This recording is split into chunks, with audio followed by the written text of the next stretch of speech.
देखिए, हमारा दूसरा महत्वपूर्ण टॉपिक है निपात। निपात होता क्या है, इसके बारे में अध्ययन करेंगे और निपात कितने प्रकार के होते हैं। ये एक बहुत ही महत्वपूर्ण टॉपिक है, सभी प्रतियोगी परीक्षाओं में पूछा जाता है और ख़ासकर आपकी जो वीडियो की परीक्षा होने वाली है उसके लिए तो ये विशेषकर महत्वपूर्ण है। और इसको हम सारांश में पढ़ने का प्रयास करेंगे। देखिए, क्या है निश्चित शब्द। निश्चित शब्द या शब्द समूह या पूरे वाक्य पर बल देने के लिए इन शब्दों का प्रयोग किया जाता है। बल देने के लिए निपात शब्दों का प्रयोग होता है। जैसे इसमें शब्द है लगभग, सिर्फ, शीघ्र। जैसे मैं जाऊंगा।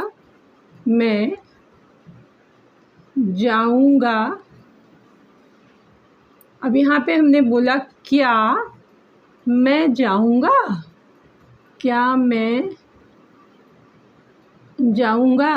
अब यहाँ पे क्या निपात हो गया, या मैं भी जाऊंगा।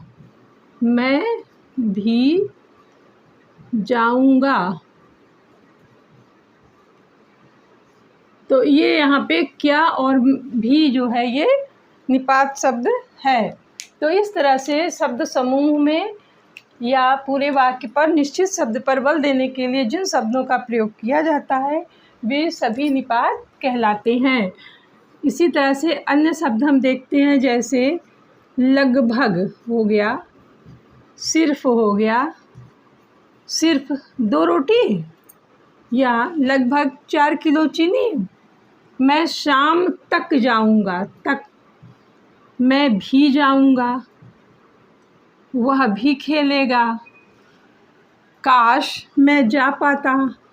अब यहाँ पे काश जो है ये भी जो है आपका निपात शब्द है। निपात के प्रकार, निपात कितने प्रकार के होते हैं? निपात जो है वो 9 प्रकार के होते हैं। इसको हम लोग प्रकार पढ़ते हैं इसके कि निपात कितने प्रकार के होते हैं। मुझे लग रहा है निपात शब्द क्या होता है ये तो समझ में आ गया होगा कि निपात क्या होता है। निपात के प्रकार, निपात जो है वो 9 प्रकार का होता है। देखिए, निपात के प्रकार हैं, इनकी संख्या है 9। पहला है स्वीकारात्मक निपात।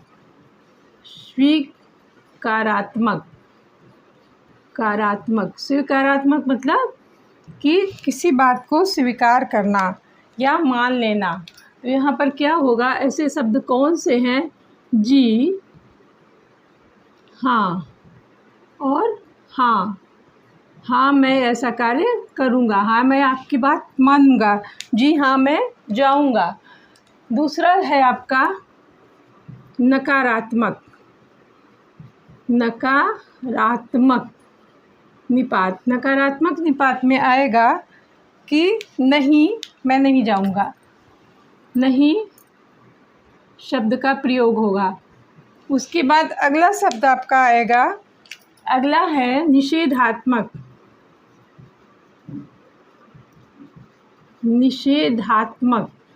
इसमें दोनों में थोड़ा सा अंतर है। निषेधात्मक में मतलब मना करना, मना कर रहा है कि मत खाओ, मत जाओ, मत करो, मत बैठो, खबरदार जो तुम गए तो तुम्हारी खैर नहीं है। तो यहाँ पे खबरदार शब्द जो है वो निषेधात्मक है। उसके बाद अगला देखो विस्मयादि बोधक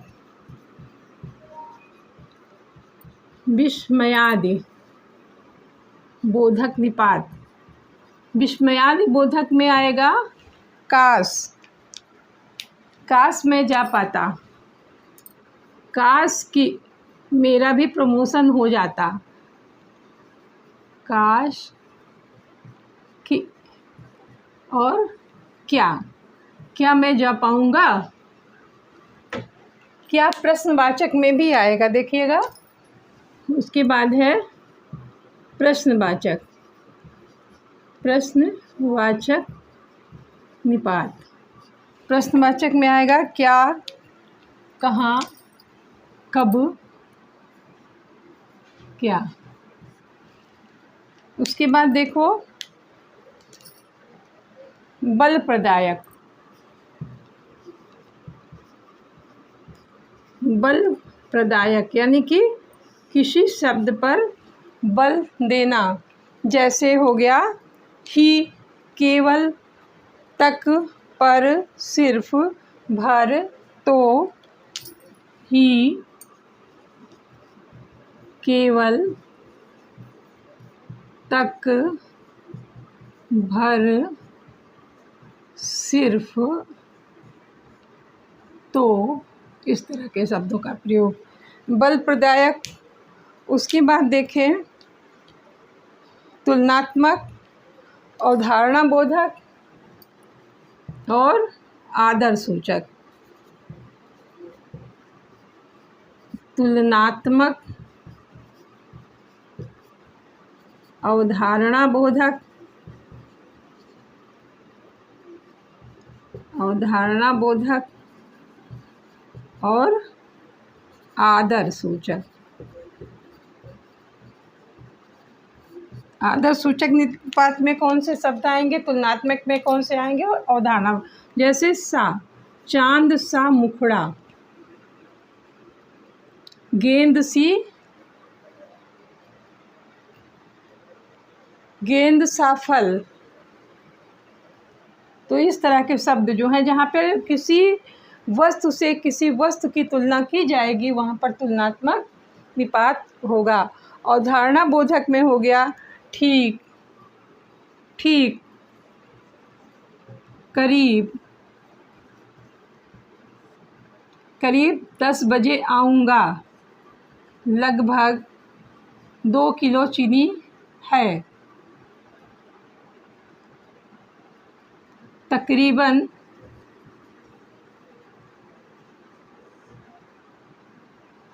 आदर सूचक में आएगा जी, जैसे किसी ने कोई बात कही जी तो हम सम्मान में जी बोल देते हैं जी, तो वहाँ पर सम्मान आदर सूचक निपात होगा।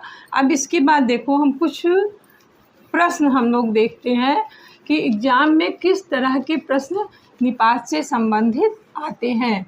उसका डिटेल में हम 4 ऑप्शन नहीं लिखेंगे, केवल आपको प्रश्नों के उत्तर ही देते जाएंगे। अवधारणा बोधक निपात कौन से हैं? अब इसमें कई ऑप्शन आपको दिए रहेंगे। प्रश्न है, मान लो आपका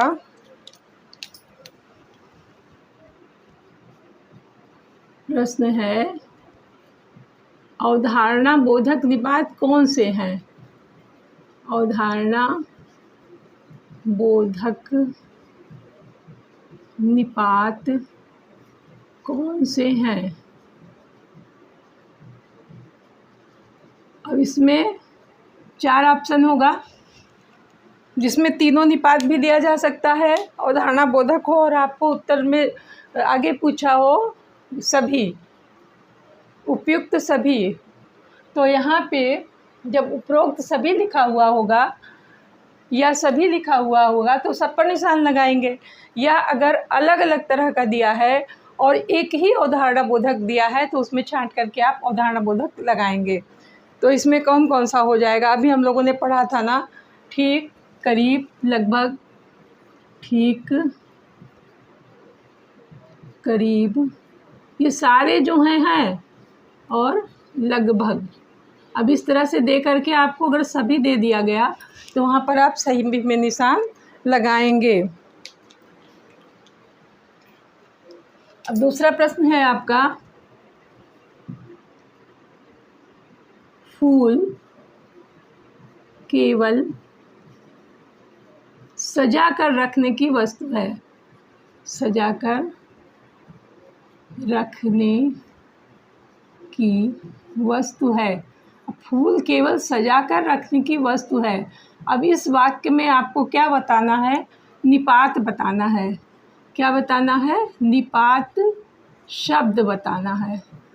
निपात शब्द बताएं, या कौन सा निपात है। तो यहाँ पर आपका जो है वो केवल शब्द जो है वो निपात है। निपात शब्द यहाँ पे क्या है? केवल। और उसके बाद अगर पूछा गया कि निपात शब्द जो है वो कौन सा निपात है, तो केवल जो है वो कौन सा निपात है आपका? ये है बल प्रदायक। केवल है, ये है बल प्रदायक। बल प्रदायक निपात है ये। प्रश्न नंबर 3 है आपका।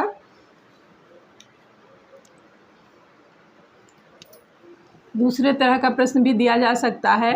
आपको 4 ऑप्शन दे दिए गए और जिसमें पूछा गया कि किस वाक्य में निपात का प्रयोग नहीं किया गया है। किस वाक्य में निपात का प्रयोग नहीं है, प्रयोग नहीं है। तो अब इसके उत्तर में आप कैसे लिखेंगे? इसमें आपको ध्यान ये देना है कि जो वाक्य ऐसा होगा जिसमें निपात का प्रयोग नहीं किया गया है, जैसे आपसे पूछा गया तुम कहाँ जा रहे हो, तुम तो आए थे, मैं भी साथ चलूँगा। अब इसमें तीनों में आपको निपात बताया गया है। मैं भी साथ चलूँगा में भी निपात है, तुम कहाँ जा रहे हो में कहाँ निपात है, वह तो नहीं चलेगा। यहाँ पे तो जो है वो निपात है।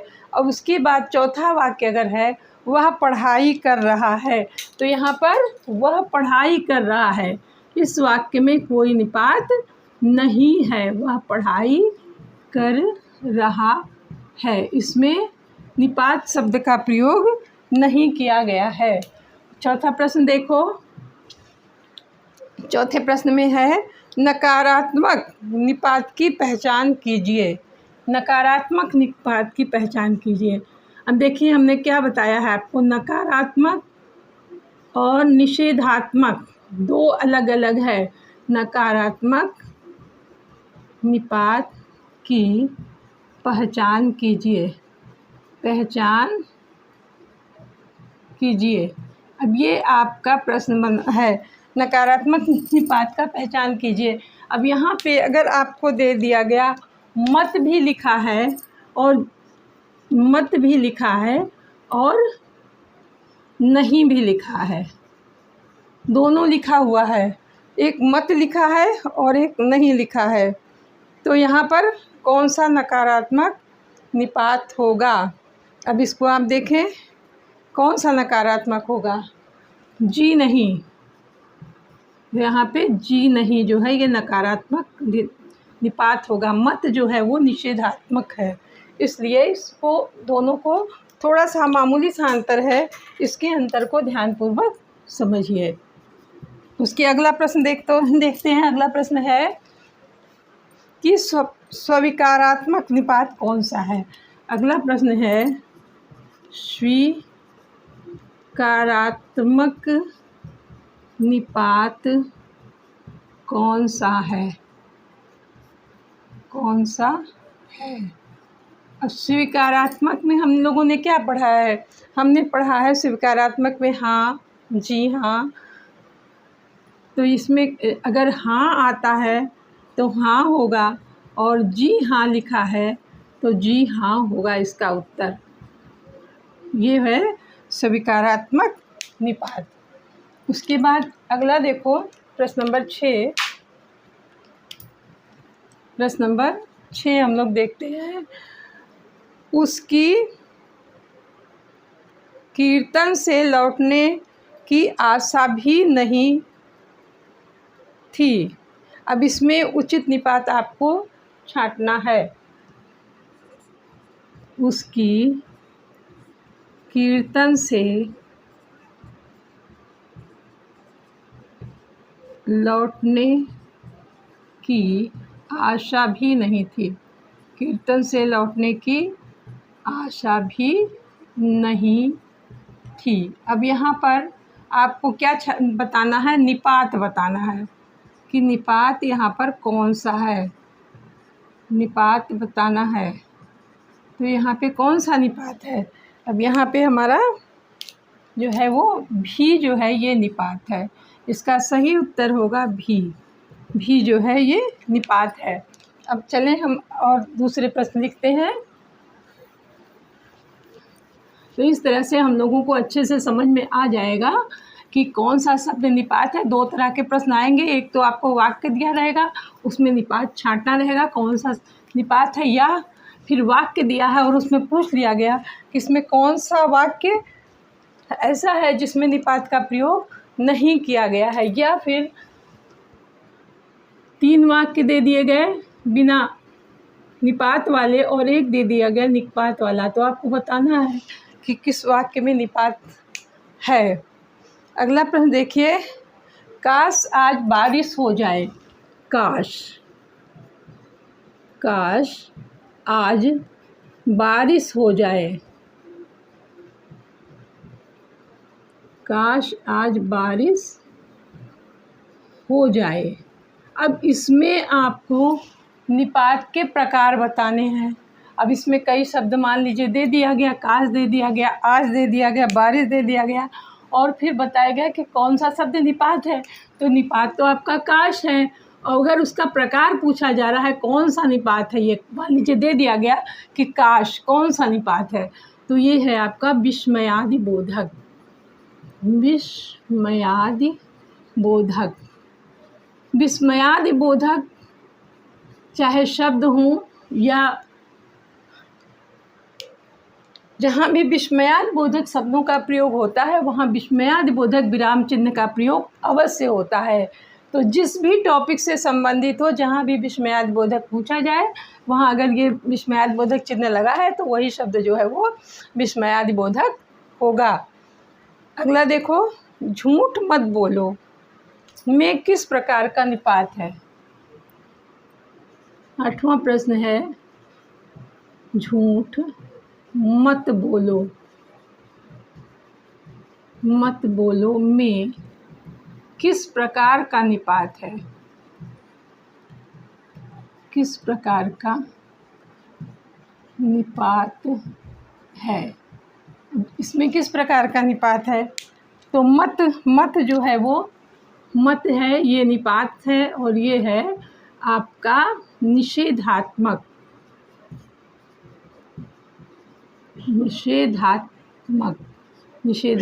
निपात है। ठीक, अगला प्रश्न लिखते हैं, तुम्हें राम के आने तक प्रतीक्षा करनी होगी। तुम्हें